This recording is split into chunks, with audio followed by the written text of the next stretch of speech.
Bwana mkubwa Diamond Platnumz ameweza kueleza hisia zake za dhati juu kwa bibie Zuchu, akisema kwamba nimepitia maisha magumu sana kwa kipindi hiki kichache ambacho tumeweza kuishi mimi na wewe mbali.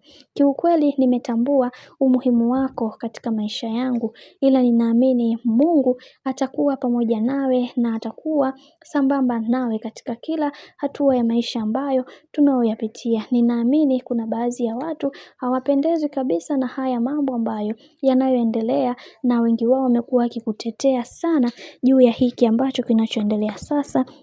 Ila ninaamini kwenye hili, naomba sana unisamehe kwa sababu kuna mambo mengi ambayo yamekuwa yakitokea, na mimi binafsi nahitaji msamaha wako kwa namna moja ama nyingine, ili mradi roho yangu iweze kukaa kwa amani. Mimi bila wewe siwezi, na wewe bila mimi huwezi. Tunajua hilo, mimi na wewe ni watu ambao tunaopendana toka nizaliwe. Sijawahi kumpenda mwanamke kama ambavyo nilivyoweza kukupenda wewe. Hivyo naamini nimejifunza mengi juu ya hiki ambacho kinachoendelea kwa kipindi hiki. Nahitaji msamaha wako kwa namna moja ama nyingine. Nimetambua wewe ni zaidi ya mwanamke kwangu, na wewe ndiye pekee ambaye unaitambua thamani yangu. Nimeishi na watu wengi, lakini walijali pesa zangu kuliko yale ambayo nimekuwa nikiyatenda kwenye maisha yao. Ila ninaamini katika hili kuna baadhi ya watu wengi watakuwa wanafurahia mimi kuweza kuteseka hivi ambavyo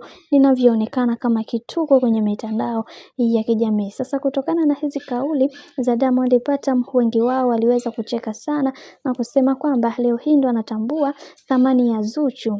Kiukweli hii dunia inasikitisha sana. Acha tuone bibie Zuchu itakuwaje, kama atamkubalia ama itakuwa ni vipi, maana Zuchu naye amekuwa ni kigeugeu, mara yes mara no. Mimi nikusihi, kama ndo mara kwa kwanza, basi usisahau kusubscribe, kulike, kushare pamoja na kucomment.